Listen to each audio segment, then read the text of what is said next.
A região em pauta, a tribuna. Oferecimento Ecovias. A vida passa por aqui. Grupo Mendes. Juntos pelo desenvolvimento da região. Plano Santa Casa Saúde. Sempre perto, cuidando de você.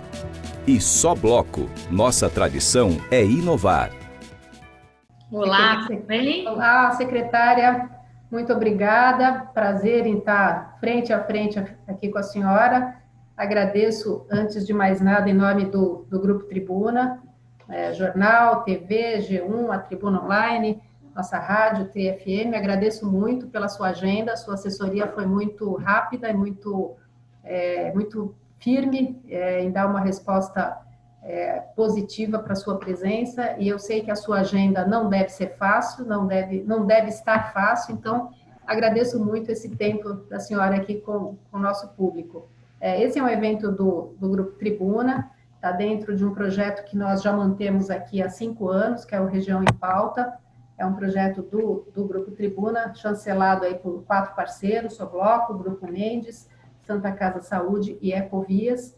E ele tem por objetivo justamente esse: discutir temas que dizem respeito aqui à Baixada Santista em todas as áreas. Os últimos eventos que nós temos feito, todos eles têm alguma relação com a pandemia, e agora, mais do que nunca, com o anúncio aí de retomada das atividades do Estado e de alguns municípios também, a sua fala, eu acho que ela vem muito a calhar e vem dar, como eu falei para a sua assessora, Tamara, vem dar um alento para a alma aí de todo mundo que está esperando por esse momento, principalmente o setor empresarial. Então, Patrícia Ellen, secretária de Desenvolvimento Econômico, Ciência e Tecnologia do Estado de São Paulo, foi presidente da Optum no Brasil, empresa de tecnologia em saúde, foi sócia da consultoria McKinsey Company e foi membro do Conselho de Desenvolvimento Econômico e Social da Presidência da República.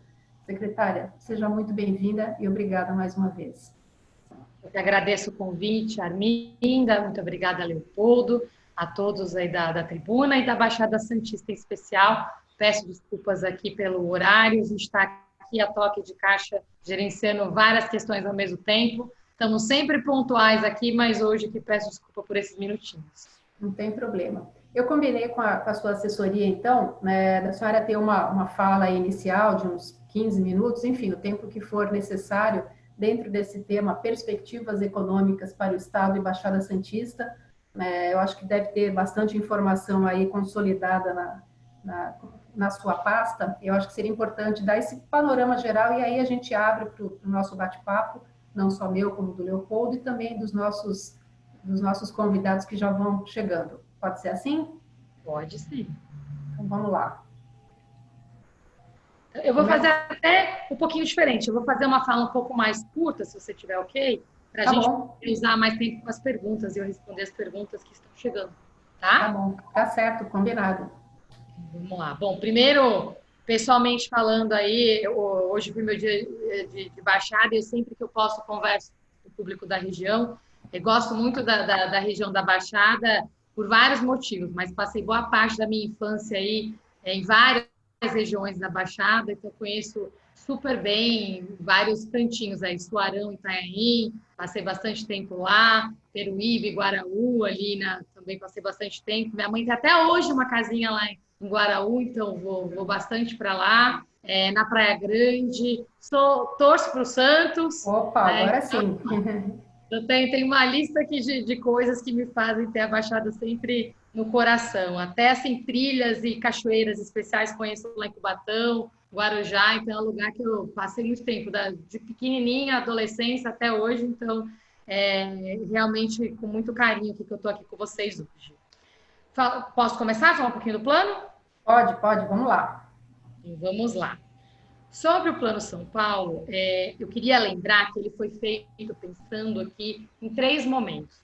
O momento que a gente está, que é o momento de resposta à pandemia, tá? Que é de 3 a 6 meses, a gente está passando do 3º para o 4º mês desse período, tá? Que é um período mais emergencial, uma presença muito grande do vírus, que exige ações emergenciais de proteção social, econômicas e, obviamente, principalmente de controle da pandemia. onde o isolamento, o distanciamento social, aí é um tema chave desse processo. Tem um segundo momento, que é o momento que a gente espera que chegue logo, que é o momento de recuperação econômica, onde a gente volta, porque a gente está chamando aqui do novo normal, ou normal controlado, onde a gente já tem um controle grande da pandemia, mas é um normal controlado, o novo normal, porque enquanto a gente não tiver vacina ou cura, a gente tem que aprender a conviver com o vírus, né, com uma presença já mais contida, mas aí um período de retomada, recuperação econômica, né, onde o foco maior aí é realmente essa recuperação da economia. Tem o terceiro, e esse período é de 6 a 12 meses. Depois vem o período de sustentação dessa retomada econômica, que é um período de 1 a 2 anos. Eu gosto de lembrar isso para a gente entender, como sociedade, que a gente não está numa corrida de velocidade. Isso aqui é uma maratona, onde todos nós vamos ter que ter muita resiliência, muita paciência, para também não trocar os pés pelas mãos e fazermos as coisas realmente com muita responsabilidade e consciência. Nesse período mais emergencial, que é o que nós estamos, o Plano São Paulo entra, e a retomada consciente, que é essa fase que a gente está, é um modelo de gestão e convivência com o coronavírus. Isso é importante, porque não é um plano de reabertura, é um plano de gestão e convivência com a epidemia. Isso faz com que algumas regiões do estado estejam em momentos de flexibilização das medidas restritivas, outras regiões estejam em fase de manutenção ou até endurecimento das medidas restritivas. O Plano São Paulo foi feito para isso, por isso que ele tem 5 fases. A gente reconhece regionalmente os momentos diferentes das regiões, mas a gente atua olhando os dados para entender onde estamos, tá? E isso aqui não é uma corrida de velocidade, também não é videogame. Então, a gente não está aqui querendo passar de fase. A gente está aqui reconhecendo o momento que cada região está para dar o tratamento correto para aquele momento. Tá? Então, hoje, nós temos 2 fases, que são a fase de alerta máximo e controle, que é onde se encontra, inclusive, mais de 90% da população do estado hoje, onde a recomendação principal é o distanciamento social, e com o cumprimento, inclusive, da quarentena, que o governador já explicou que, inclusive, a gente está no período de quarentena que vai ser renovado. Agora, na fase laranja, então a gente tem a fase de alerta máxima, a fase laranja, que é a fase de controle. Na fase de controle, a gente já inicia um processo, ainda que tímido, mas importante de flexibilização para ver aqui os resultados e como é que a gente vai gradualizar esse processo. A terceira etapa, e somente a terceira, e propositalmente a primeira, que é a amarela, chama flexibilização. Porque ali a gente inicia um trabalho mais amplo, né, de abertura, envolve inclusive mais setores, tá? A fase 4, que é a verde, a fase de abertura parcial, a gente vai um passo além, e a fase azul é a fase desse normal controlado, onde todos os setores estão operando, mas com protocolos de distanciamento, protocolos de higiene, de proteção, tá? E aí, se a gente olhar todas as etapas e olhar como é que a gente está na distribuição no estado ainda é um período de muita atenção, de muita presença da epidemia e que exige esse trabalho coletivo de todos nós. A Baixada está passando por uma transição importante, porque houve uma grande melhora ali na ocupação de leitos, né? O Estado, inclusive, se comprometeu e enviou mais leitos para a região. É a terceira região do Estado com maior número de leitos por habitante.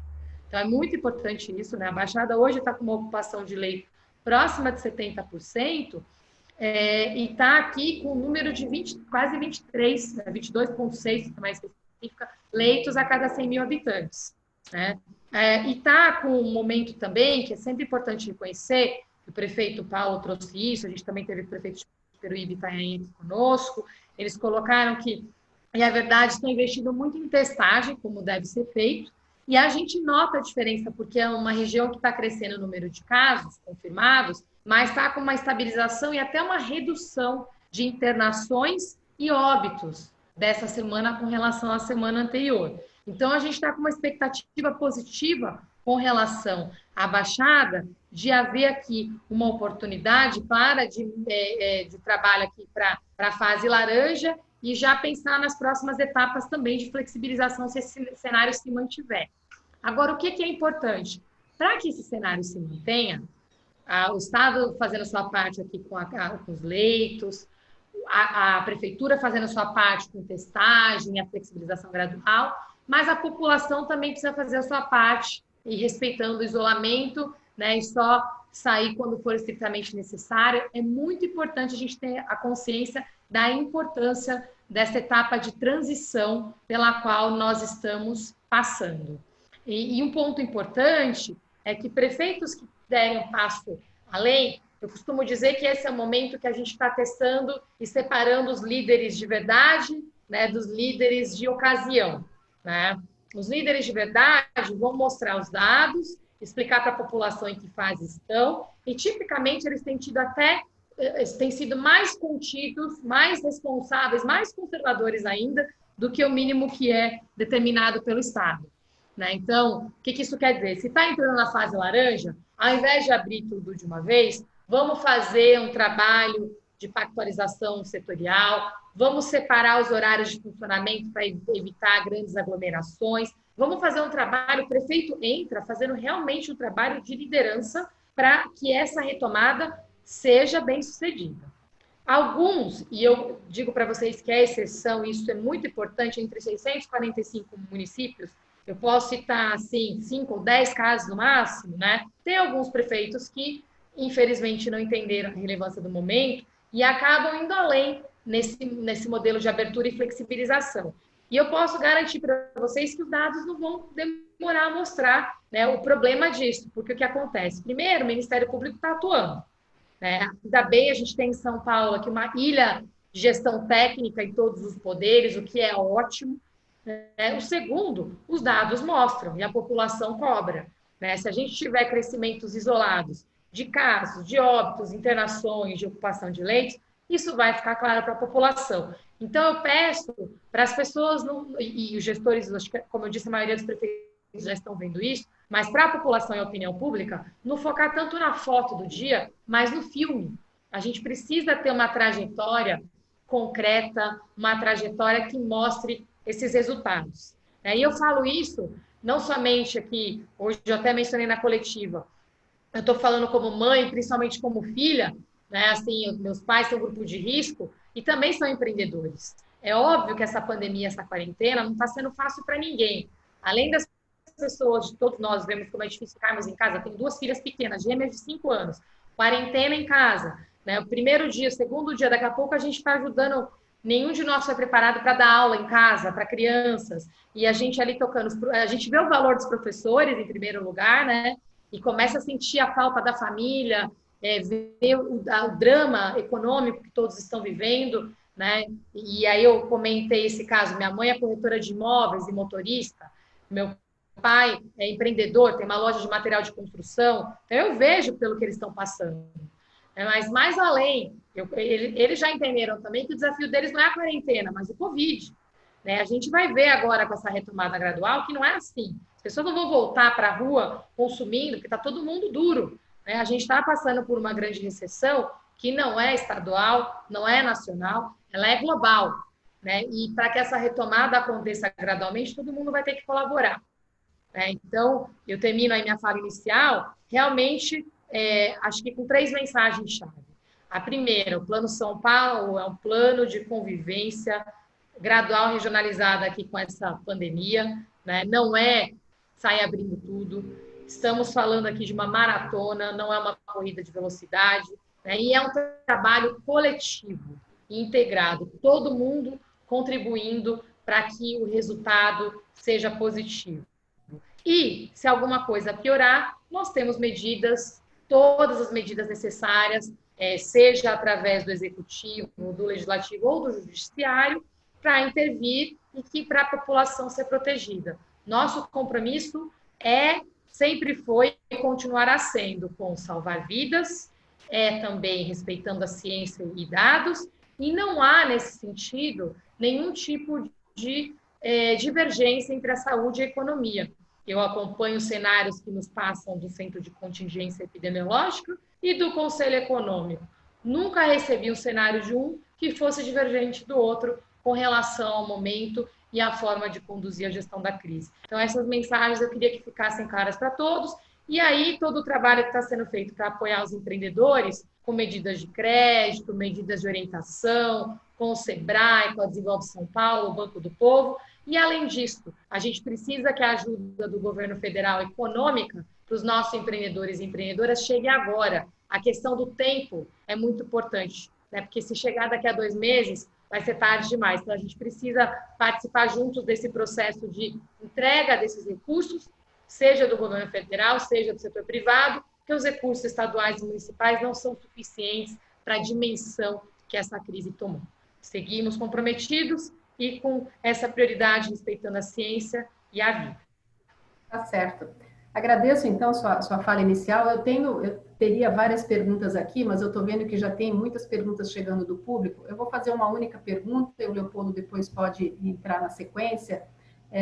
A senhora falou uma coisa bastante significativa.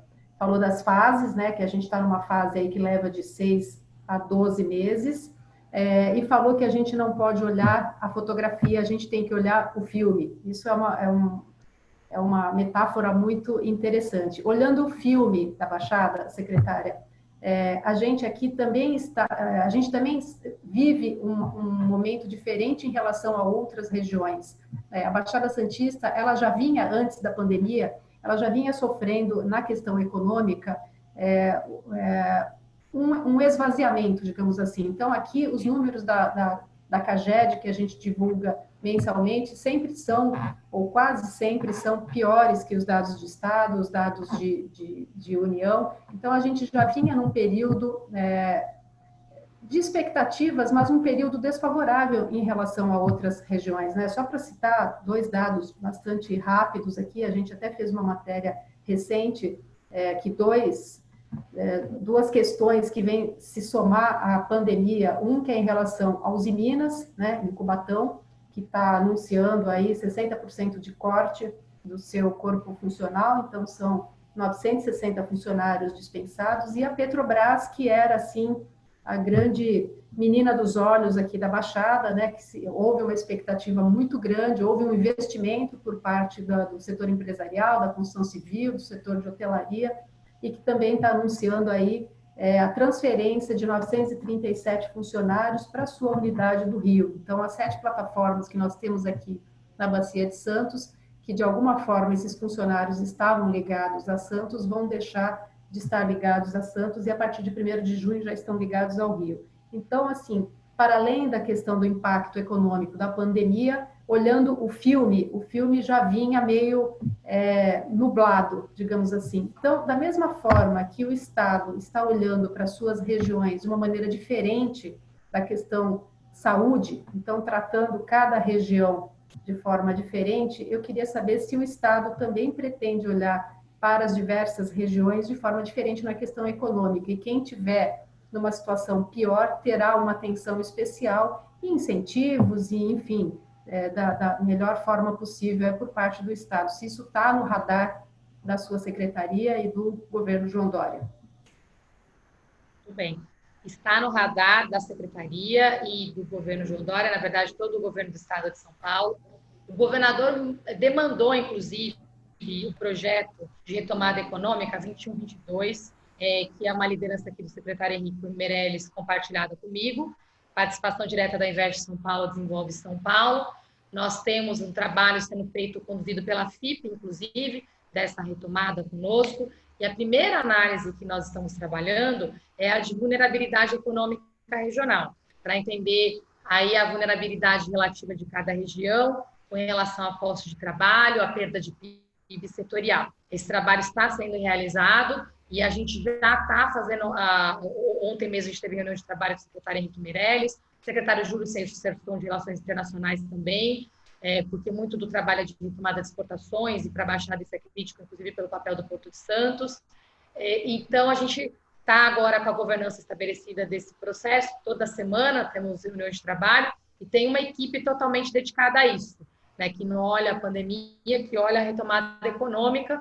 E então a resposta é sim, isso é prioridade, sim, vamos fazer as medidas em função da vulnerabilidade econômica regional, e as assim que formos tendo as prévias dessas análises, a gente vai compartilhando com vocês aqui também. Com relação a empresas específicas e o polo petroquímico da região, a gente tem o trabalho e o polo metalúrgico, né? Que os Minas, a Baixada pega alguns dos nossos polos de desenvolvimento, que a gente lançou em maio do ano passado, e a gente tem trabalhado com esses polos com apoio para retomada econômica e também com os APLs, os arranjos produtivos locais. Então, a gente contempla a Baixada de uma série de formas, além desse olhar regional, com um olhar setorial também. Então, polos muito presentes aí são esses dois que eu já mencionei, e tem alguns apêndices específicos também, além de outros polos, mas, de fato, o metalúrgico e o polo petroquímico são dois polos muito relevantes na região. Eu queria aproveitar que foram feitas algumas perguntas pontuais também sobre esse tema, né? E eu estava dando uma olhada aqui nos dados, que ao mesmo tempo tem uma preocupação com a economia, tem uma preocupação de como é que é essa retomada, né? Porque as pessoas têm total razão, a gente não quer perder o esforço que a gente fez até agora. Não vamos perder os dados que a gente está trabalhando, são dados, a gente fez um esforço grande, eu queria até parabenizar os prefeitos da Baixada, eles toparam integrar o censo que eles fazem com os hospitais de ocupação de leitos com o nosso estadual, tudo dando certo, vai ser um dado só, que não dá para a gente ficar aqui discutindo qual é o dado correto, mas a gente está criando um esforço também de auditoria desses dados, é uma auditoria externa, inclusive, que acompanha para ver se os dados são reais, né, com essa preocupação aqui que o Luiz apontou aqui sobre a veracidade das informações. Temos total preocupação com isso também, Luiz. A gente deu um salto aqui em transparência de dados nas últimas semanas e sempre reforçando esse compromisso semanalmente e diariamente. Então, garanto que a gente vai sempre trabalhar nesse sentido. A Secretaria da Saúde foi pioneira em criar o Censo Covid, que acompanha não somente os hospitais públicos, mas também os privados. A gente tem que ver a ocupação completa. Então, isso está sendo feito. E a mesma coisa para todos os outros dados que eu mencionei, inclusive os econômicos. E haverá consequências para prefeituras que maquiarem dados e descumprirem o plano. Inclusive, eu dei o exemplo aqui, o Ministério Público está atuando de uma forma bastante efetiva, inclusive na Baixada. Eles estão de olho, a gente fez reuniões com os poderes todos, a gente compartilha com eles os dados, para eles entenderem a situação das regiões, prover todos os dados com total transparência. A gente se comprometeu na sexta, que até segunda, os dados faltantes, que eram exatamente de internações por região, e leitos a cada 100 mil habitantes seriam divulgados, foram divulgados ontem, estão disponíveis no site, tanto do governo ali, sãopaulo.gov.sp.br/coronavírus/plano-SP, ou no cead.sp.gov.br/coronavírus. Fundação SEAD, né? SEADE. Se vocês derem o Google SEAD, coronavírus, já cai lá também. É um painel bem detalhado com todas as informações. Não está sendo fácil, porque está todo mundo aprendendo a integrar dados. Imagina o desafio tecnológico aí que a gente teve, mas a boa notícia, eu posso atestar que fui testemunha, são assim as reuniões mais inspiradoras que eu já vi na gestão pública, que é a discussão de dados. Prefeito chegar com o painelzinho dele, uma folha igual a minha aqui, recalculei com base na metodologia de vocês, li no diário oficial, meu dado não está batendo com o seu. Mas, assim, é a discussão que a gente quer ter, né? Não é a discussão, olha, vem aqui, precisa abrir para mim. Não presenciei nenhum tipo de discussão dessa natureza. Então, eu acho que, nesse sentido, é uma grande evolução que a gente tem que incentivar cada vez mais e por isso que é tão importante que a população acompanhe esses dados também. Tá bom, secretária, só para complementar, depois eu passo para o Leopoldo e a gente passa para as perguntas aqui. Assim, objetivamente, em relação a esses dois casos, Usiminas e Petrobras, e o governo do João Dória, o governo, desde que ele assumiu, ele tem sido muito presente, muito próximo do setor empresarial, quando é para, não convencer, mas quando é para argumentar a vinda de empresas. A gente viu aqui no caso de São Bernardo, com a saída da Ford, né, no ano passado, enfim, o empenho do governador em manter os negócios no estado, como geração de emprego, como geração de renda, geração de impostos, enfim. Então, objetivamente, nesses dois casos que estão acontecendo neste momento, Petrobras e Usiminas, alguma ação já foi startada aí pelo governo do estado, ou se pretende fazer uma conversa com Belo Horizonte, no sentido de manter algumas atividades aqui em Cubatão ou incrementá-las, e da Petrobras também, embora seja governo federal, se também existe iniciativa nesse sentido, porque isso está acontecendo agora, neste momento. A Petrobras, eu vou me informar e passar os dados para vocês. Tem uma cobertura direta feita por outras secretarias também. Os em Minas, a gente acompanha pelo polo metalúrgico, sempre mantivemos aí um bom diálogo com eles. Agora, eu vou reforçar isso nesse processo agora e ver o que podemos fazer. Em todos os casos, a gente tem trabalhado, São Paulo tem um desafio que a gente não pode seguir, infelizmente, o que outros estados têm feito, de criar uma guerra fiscal. Esse é um ponto que eu queria trazer aqui, que é uma decisão difícil para a gente, porque São Paulo abaixa impostos, tributos, a gente prejudica diretamente a população por causa dos recursos que são aplicados nos serviços públicos. Além disso, a gente cria... Se São Paulo abaixa, todo mundo abaixa, porque o jeito de competir com São Paulo, infelizmente, os estados que não têm a legislação competitiva é através de tributos.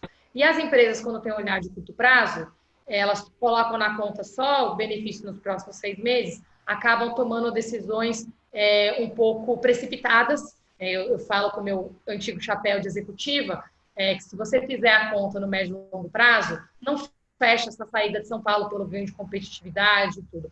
Então, ajuda muito ter esse debate. A gente está fazendo sempre fez, o governador acho que deve ter feito facilmente, e eu pessoalmente participei de uma boa parte delas, mais de 200 reuniões com empresas exatamente explicando essa lógica de competitividade, né, no modelo de parceria que pode ser trabalhado. O que eu vou fazer agora, bem objetivamente, Arminda, é entender o que está a Petrobras e fazer um follow-up aqui com os em Minas para ver se algo mais pode ser feito. Mas dentro do que é possível, né, porque a gente tem um senso de responsabilidade no nosso papel, não somente no Estado, mas também para o Brasil todo. E o que não for possível diretamente com a empresa, a gente atuar focado na região. Tá bem. Secretária, só lembrando que nesses 2 casos que a senhora citou, tanto Petrobras quanto os em Minas, são 2 empresas que estão fazendo uma redução das suas equipes já pela 2ª vez. Os em Minas já tinha feito uma maciça redução da sua equipe e agora faz outra, e mesmo a Petrobras, que tinha um plano muito mais robusto para a Baixada Santista, para Santos, já tinha eliminado boa parte desse plano e agora em mais uma etapa. Mas assim, dentro dos seus comentários, a senhora já respondeu algumas das perguntas, como uma pergunta mandada pelo Luiz a respeito da verificação dos dados. Ele também pergunta sobre o que acontece com as prefeituras que não respeitarem o Plano São Paulo. Eu passo essa pergunta para a senhora e também uma outra. Na sua fala, a senhora destacou que o Plano São Paulo, a recuperação econômica do Estado pode levar até 3 anos. Numa primeira etapa, 6 a 12 meses, e depois numa outra etapa, de 1 a 2 anos. Obviamente, a senhora aí leva em consideração os vários setores da economia. Quando a gente avalia o turismo, por exemplo, deve ter uma resposta mais demorada do que a construção civil. Por um exemplo, quando a gente fala da Baixada Santista, a gente está falando de uma região de construção civil, sim, a gente está falando de uma região de turismo, sim, mas também de uma região de serviços, especialmente serviços logísticos. Que setores a senhora acredita que sejam os mais afetados e que mais vão demorar para se recuperar? E, pontualmente, a senhora falou que, dentro da pesquisa que já foi encomendada, ainda não há conclusões fechadas, mas que caminhos, ou pelo menos que ações a senhora já prevê, dentro da sua experiência como executiva mesmo, e como secretária de Desenvolvimento Econômico, que ações podem ser adotadas, considerando o perfil econômico da Baixada Santista, para impulsionar essa atividade, que também, já ia esquecendo também, o setor de comércio é uma outra linha bem forte aqui na região. Considerando esse perfil, o que o Estado pode efetivamente fazer em relação à Baixada Santista? Então, vamos lá. Bom, primeira prévia aqui de vulnerabilidade econômica, confirma o ponto que, exatamente por causa dessa concentração aí de empresas que, né, com esses cortes, que já estavam acontecendo antes da pandemia, a Baixada tem uma vulnerabilidade proporcional a outras regiões maior, tá?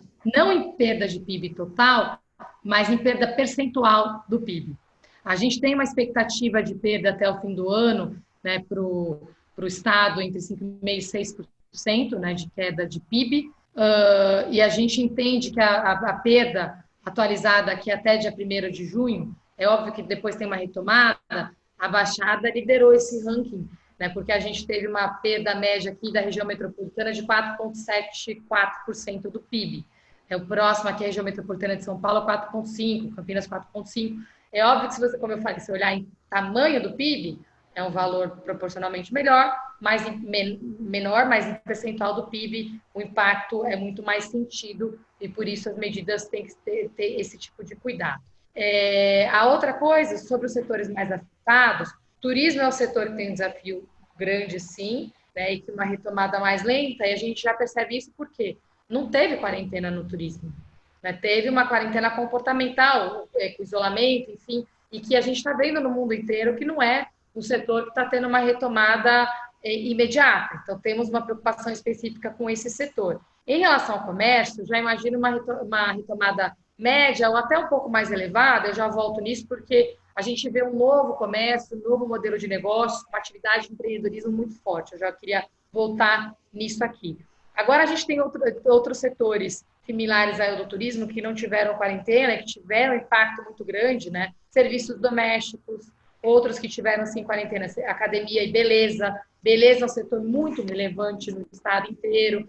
Toda a parte de economia criativa, construção civil, mesmo não tendo quarentena, pela questão das atividades comerciais, infraestrutura, que é uma atividade muito importante para a Baixada, né? Bares, restaurantes, atividades imobiliárias também sofreram bastante. Então, a gente mapeou, esses aí estão entre os 15 setores mais vulneráveis, com alguns exemplos que eu mencionei. Como é que a gente está fazendo o trabalho com relação a esses setores? A gente está trabalhando neles ao redor de 4 pilares, né? Então, a gente está olhando aqui toda a parte de consumo, como é que a gente faz essa retomada do consumo, por isso que, de novo, a retomada consciente é tão importante, e é uma coisa, né, o papel do cidadão, quem pode consumir? Saiu, consumiu, voltou para casa, respeitar o isolamento. A regra é um pouco essa, a gente perceber como é que a gente faz o trabalho de uma forma integrada. Tem um bloco que, para mim, é o mais urgente, é crédito.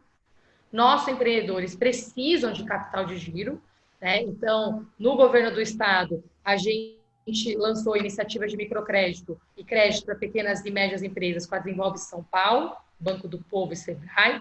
Juntos, já foi o total aí de 650 milhões de reais.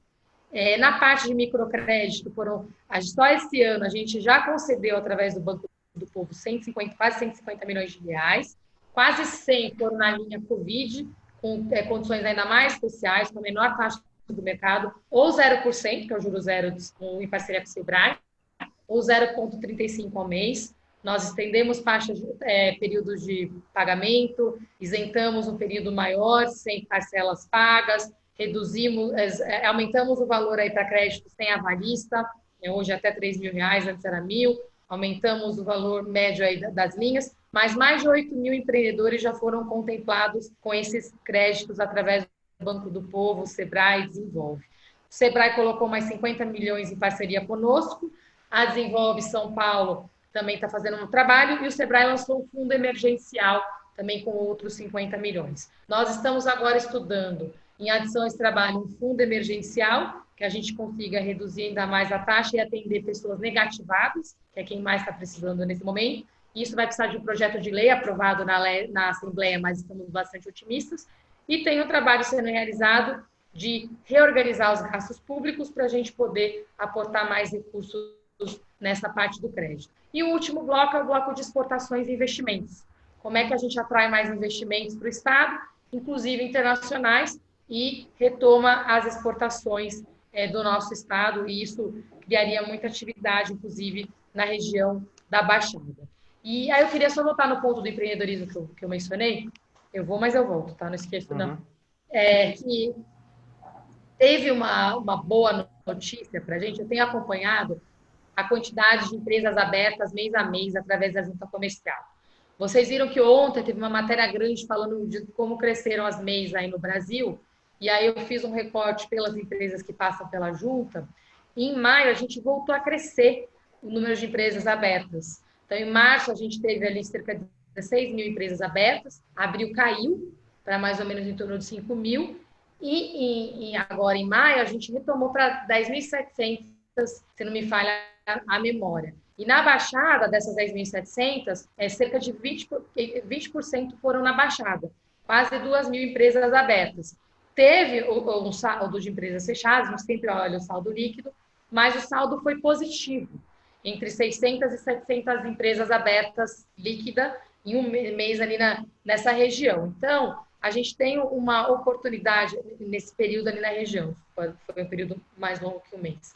Mas a gente tem uma expectativa, um movimento empreendedor que precisa ser incentivado, valorizado e formalizado. Por isso que, além dessas iniciativas que eu mencionei, a última que eu queria trazer, que é importante, inclusive, nesse período de quarentena, é a capacitação das nossas empreendedoras e empreendedores. A gente investiu muito em cursos remotos, em parceria com o Centro Paula Souza. Hoje nós estamos com um total de quase 100 mil vagas de cursos online rodando, né? E é importante, nesse período, os nossos empreendedores melhorarem seu conhecimento técnico para gerir de uma forma mais efetiva o fluxo de caixa e aumentar a sobrevida das empresas nesse período tão crítico. Tá? Secretária, aproveitando aí a pergunta do André Ursini, que acabou de ser feita, que como a Secretaria de Desenvolvimento pode desburocratizar novos investimentos privados na Baixada Santista? E aí ele cita que os grandes empreendimentos sofreram por anos para conseguirem se instalar na região. Essa seria uma medida para tornar atrair de forma mais fácil os investimentos. André, essa é uma ótima pergunta e muito importante, porque esse é o diferencial de São Paulo. Se a gente não desburocratizar, como eu falei, não dá para concorrer com na guerra fiscal, mas desburocratização sim. Nós precisamos ser aí o estado menos burocrático no país. Então, algumas coisas que a gente está trabalhando. Eu vou entrar em algumas até um pouco mais técnicas aqui.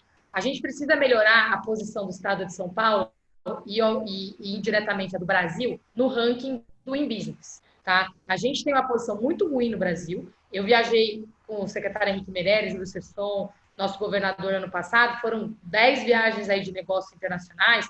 Eu garanto para vocês, todo início de conversa, a gente passava um tempão se explicando qual que é a diferença de São Paulo versus o Brasil, por que o Doing Business é tão baixo, nosso compromisso... Secretária, só para explicar, quem não conhece, o Doing Business é um ranking do Banco Mundial que mostra as nações com quem é mais fácil negociar, né? Aquelas que facilitam melhor os negócios.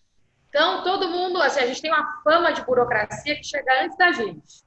Aí a gente tinha que explicar o trabalho que a gente faz com a Invest São Paulo, como a gente estava melhorando a posição. Então, o que a gente está fazendo de concreto aí? O Doing Business, esse ranking, né? É o ranking de fazer negócios. A gente está na posição 130 e pouco, tá? A gente piorou posições de um ano para o outro ali. Eu já confiro para vocês, mas se não me falha a memória, a gente piorou 17 posições de um ano para o outro, né? E aí, o que aconteceu? As críticas aumentaram de 2018 a 2019. Mas mesmo assim, a gente conseguiu que São Paulo crescesse 3% do PIB, quando o Brasil cresceu só 1%, e a percepção sobre São Paulo melhorou muito. Então, dá para fazer. Mas, concretamente, tem que melhorar o processo de abertura de empresas, tem que melhorar o processo de entrada de dados das empresas junto à Receita Federal, junto ao comercial, tem que melhorar o processo de alvará, tá? E aí, desde o alvará de construção, alvarás de licenciamento, tá? E tem vários outros, mas esses 3 são muito importantes. Aí, a parte de apoio para a atração de investimentos, tá? E localização de negócios no estado. E a gente está trabalhando em todos eles, e eu espero que com o Covid, né, é difícil até de falar, mas como o governador deu agora a missão para a gente voltar a focar na retomada 21-22, nas próximas semanas a gente já vai ter anúncios com relação a esses temas. A gente está revendo, por exemplo, taxas de abertura de empresa, como é que a gente elimina barreiras para quem quer abrir uma empresa, conseguir abrir mais fácil, tá? Então, esse é o ponto que a gente está trabalhando, e devemos ter notícias aí nos próximos 10 dias, se não tiver, me cobre, tá? A gente está aqui para... Secretária, só para complementar, o Brasil melhorou a nota, mas caiu 15 posições, ficando em 124º lugar. E só para também, complementando a pergunta do André Ursini, ele sugere a criação de um grupo de trabalho com representantes da Baixada para facilitar os investimentos privados aqui na região. Uma iniciativa como essa, facilitando a comunicação com empreendedores aqui da região, é um caminho a ser explorado? Sem dúvida, eu vou levar essa sugestão para o nosso Conselho Econômico, porque a gente organizou os nossos núcleos de trabalho por polo de desenvolvimento. Eles têm uma sobreposição regional, sim, mas dada, pelo menos para as 3 regiões com maior índice de vulnerabilidade econômica, eu acho essa sugestão muito pertinente. Tá? E vamos dar um retorno sobre isso, eu acho que é uma forma bem interessante de ter um olhar regional. Já foi criado já, e acho que até o André faz parte, um grupo de executivos Baixada Santista, que é justamente, foi criado para reunir aí ideias e propostas e demandas e deficiências. Eu acho que talvez pudesse ser uma junção de energias, né? Grupos de executivos regionais, a gente tem no estado inteiro, e eu acho que isso é muito importante. O que eu tinha entendido da pergunta é criar uma forma formal da gente fazer esse trabalho. Basicamente, é uma interseção entre o trabalho do secretário Marco Vignoli e da Secretaria de Desenvolvimento Econômico, a gente já faz, mas de uma forma mais oficial, dá uma atenção especial para as regiões de maior vulnerabilidade, que a gente já tem, né? Inclusive, a Secretaria de Desenvolvimento Regional faz a cobertura regional e a gente faz a cobertura pelos polos. Mas eu entendi pegar esse grupo oficial ali de executivos, empresarial, e ter o olhar regional com o olhar dos polos. Né? É isso. Exato. E até mesmo a senhora acabou de citar a questão da vulnerabilidade da Baixada, a vulnerabilidade econômica da Baixada Santista. Como melhorar, como reduzir essa vulnerabilidade? O próprio Grupo Tribuna já realiza alguns debates há alguns anos, mostrando a importância de criar desenvolver novos setores da economia aqui na região. Entretanto, esses setores acabam não surgindo. E os setores atuais passam por transformações que acabam reduzindo o número de postos de trabalho. Exemplo mais claro, o setor de logística / atividades portuárias. Cada vez menos o setor portuário vai empregar mais gente. O desenvolvimento de novas tecnologias, o processo de automação, vai levar o setor de logística e atividades portuárias a demandar um menor número de profissionais. Por outro lado, o setor de tecnologia cada vez mais demanda profissionais. Que ações o governo do estado pode fazer para reduzir essa vulnerabilidade da Baixada, secretário? Deixa eu complementar, então, Leopoldo. Eu recebi uma pergunta aqui pelo WhatsApp.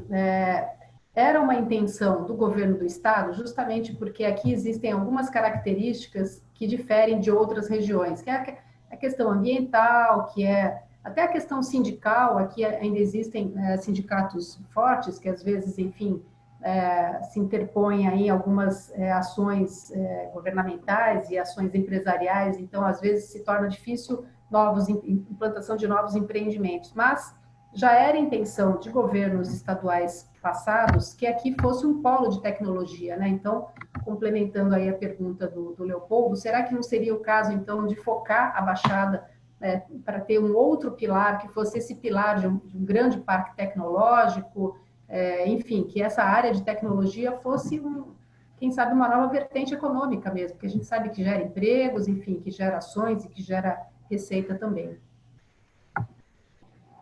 A gente bom, acho que vocês na pergunta já trouxeram um pouco da resposta também, o Leopoldo também, rever a matriz de setores econômicos. Eu até dou uma sugestão para vocês, convidarem o professor Eduardo Haddad da FIP, que ele está liderando pela FIP o nosso projeto de desenvolvimento econômico, e essa análise de vulnerabilidade econômica setorial e regional, eles que estão fazendo. Eu acho que seria muito rico para a região entrar no próximo nível de detalhe da composição setorial da região, para mostrar como é que o índice de vulnerabilidade está sendo composto e qual é o impacto, quais setores que estão impactando mais. Esse olhar detalhado acho que vale muito a pena.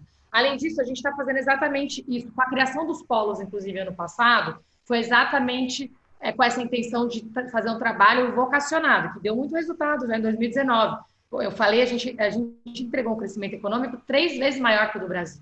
Em outras palavras, quase que mais de 2/3 do crescimento do Brasil veio de São Paulo, como tem que ser, né? Mas é exatamente por esse trabalho de olhar as vocações por região, com esse olhar dos polos de desenvolvimento. Um cuidado só na parte de tecnologia, né? Que é uma área, assim, eu vim da área e a gente está passando por uma transição, né? Não existe mais a gente especializar numa região em tecnologia.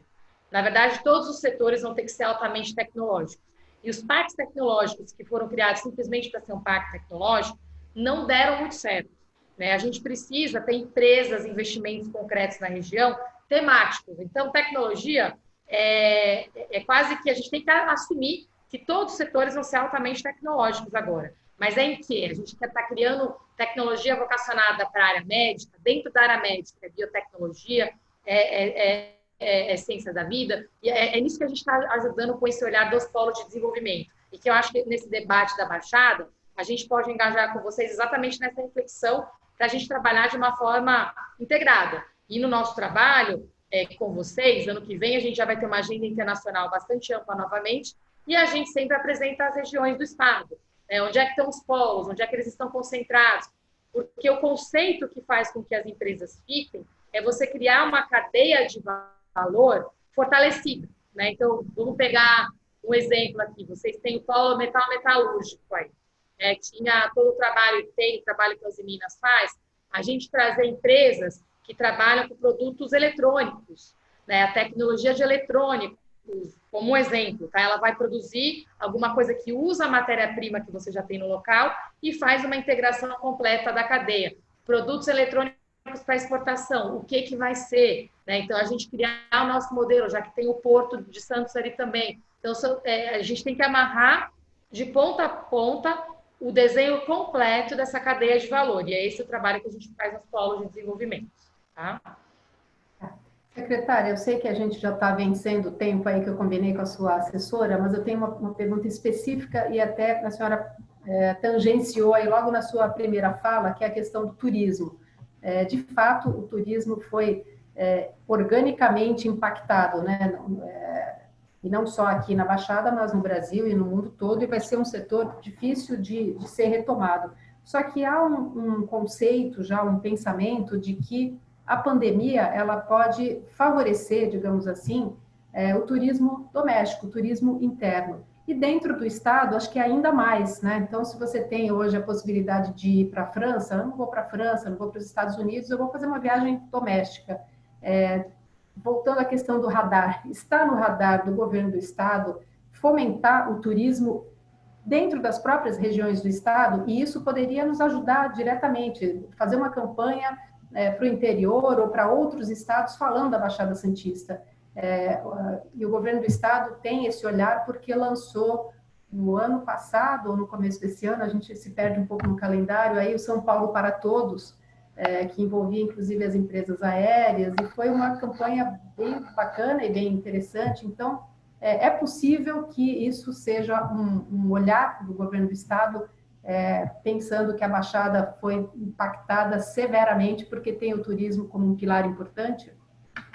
Sem dúvida, o turismo doméstico vai ser fundamental, já e tem um potencial grande. O secretário Vinícius Blumers, inclusive, lançou no ano passado as rotas cênicas, exatamente para essa valorização do turismo local. Ele organizou o Estado, juntamente com as prefeituras e as regiões, ao redor de rotas cênicas, para poder passar a fazer essa divulgação de uma forma estruturada para toda a população paulista, brasileira e internacional também. A minha sugestão é fazer também um debate com ele, para que ele apresente esse programa, porque ele veio como complemento do São Paulo para Todos, exatamente esse olhar regional, para poder atrair turistas para cada uma das regiões, inclusive com contrapartidas do modelo de rotas cênicas, paradas nas estradas, como é que a gente olha o fluxo das pessoas e usa esse fluxo ao favor de levar, aumentar a demanda ao redor das rotas cênicas. E a Baixada tem um potencial enorme, né? Desde o caminho ali, eu lembro assistindo as apresentações aqui do secretário Vinícius, mas acho que vale a pena uma conversa sobre isso também, e por ser uma conhecedora da Baixada também, né? Retomar o trajeto ali da descida da Serra do Mar, tem todo o trabalho das cachoeiras, eu mencionei da região de Cubatão, que ninguém nem sabe que existe, né? E aí, para citar alguma, mergulho lá na Pedra Branca, em Santos, então, assim, tem tanta coisa que dá para a gente divulgar muito mais, né, para as pessoas, e que eu acho que esse é o momento ideal. Então, fica a sugestão, além do economista Eduardo Haddad, eu traria também o secretário Vinícius Blumers para fazer um detalhamento desse programa e outros que nós estamos fazendo para estimular o turismo doméstico. Tá bem. Leopoldo, mais alguma pergunta? Sim. Meu tempo sei que o tempo está estourando, mas pelo menos duas só para...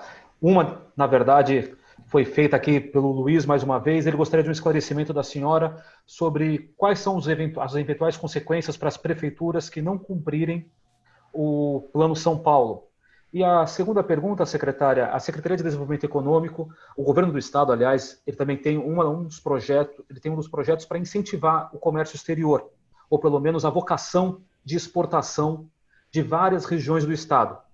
No ano passado, o Vale do Ribeira foi incluído como uma das zonas com potencial exportador.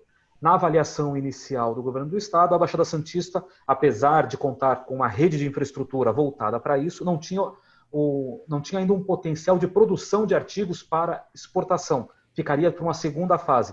Tem alguma novidade no desenvolvimento desse projeto aqui para os municípios da Baixada Santista?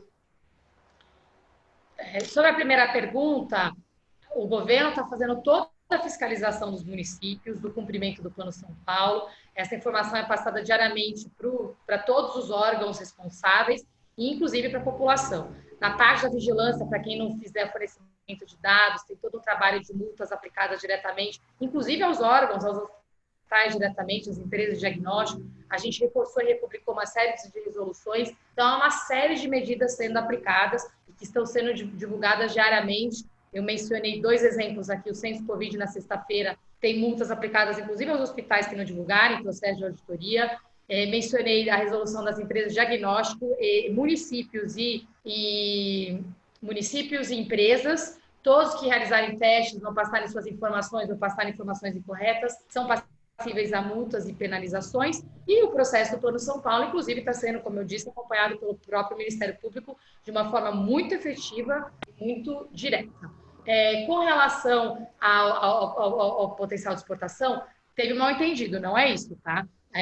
A Baixada está incluída no Exporta São Paulo, que são 2 programas diferentes. Nós lançamos o programa Vale do Futuro, que é um programa que veio a atender a região com pior IDH que nós temos no nosso estado e que tem um potencial, um patrimônio cultural, ambiental, riquíssimo e que poucas pessoas conhecem. Então, foi feito o projeto Vale do Futuro, que ele é muito importante para a gente, dado que a gente tem uma concentração de pessoas em vulnerabilidade.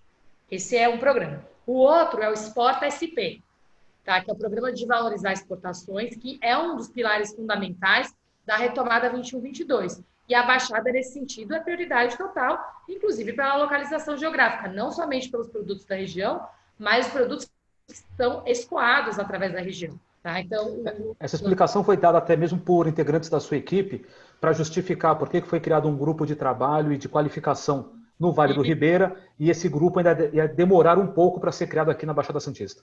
Não, então eu vou corrigir, porque realmente é mal entendido. E o grupo do Exporta São Paulo, e aí a diferença, a qualificação é para os empreendedores exportadores. Você faz o grupo de exportadores.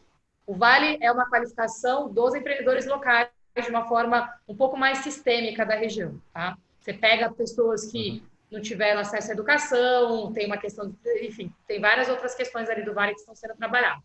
Mas são programas diferentes com objetivos diferentes. Tá? Perfeito. Okay. Secretária, então antecipe para a gente aqui. Vai de vermelho para laranja amanhã? Para encerrar. Gente, tá chegando amanhã aqui. E eu não sei, porque os dados, o compromisso feito é sempre fechar os dados na terça-feira. Então, eu acabo aqui com vocês, vou entrar na prévia de calibragem, mas a gente só vai saber o número final na madrugada. A gente está até tentando mudar essa gestão, porque fica todo mundo tão curioso que a gente fecha na terça para divulgar na quarta. Mas a gente passa a madrugada de terça revendo, conferindo números, regiões, batendo dados, e aí a gente acaba sabendo na reta do gol. Então, eu realmente não sei, mas a gente já divulgou a tendência semana passada, né, e a tendência da Baixada que queria. O viés, obrigada pela correção, Armindo, o viés era de melhoria para laranja. É isso que eu tenho ainda agora. Tá bom. Secretária, a sua assessora está aqui virtualmente me puxando a orelha já. Então, eu vou cumprir aí o nosso acordo. Agradeço muitíssimo mesmo. Eu sei que a sua agenda está tumultuada. Espero que possa voltar outras vezes, porque sempre tem muito interesse aí na área econômica. A Baixada Santista sempre tem muito interesse, porque a gente está falando de futuro, enfim. Isso é um tema permanente aqui dos nossos veículos de comunicação.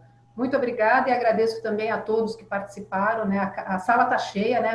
Nosso anfiteatro está cheio aqui. E sucesso aí no Plano São Paulo, sucesso daqui para frente, tá bem? Muito obrigada.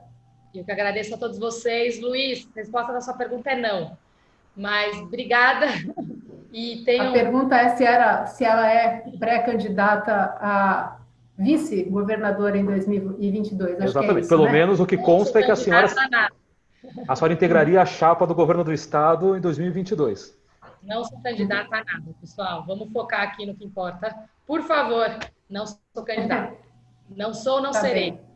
E fiquem em casa, lembrem, por favor, laranja não é liberou geral, o vírus está muito presente, cabe a cada um de nós fazer esse controle aqui juntos, né? Façam por vocês, façam pelos filhos, pelos pais, e peço ajuda especial das mulheres que, por algum motivo inexplicável, estão sendo mais cuidadosas nessa pandemia. Então, nos ajudem a passar essa informação para os nossos queridos homens aqui, né? Porque é muito Sempre, importante. né, secretária? Sempre, né? Então, vamos garantir que a gente não mistura as coisas aqui. É uma gestão da pandemia e não é um liberou geral. Por favor, vamos tomar cuidado. Estou louca para voltar na Vila Belmiro também, mas assim, a gente tem que fazer isso com cuidado para que seja um retorno sustentado e não um retorno, né, que a gente tem aqui depois da... Um retrocesso, né? É isso aí, é isso aí. Muito obrigada. Tá bem. Obrigada, então, secretária. Obrigada a todos. Léo, obrigada também, viu? Um abraço, secretária. Obrigado, Arminda. Obrigado, secretária. Uma boa tarde a todos. Obrigada.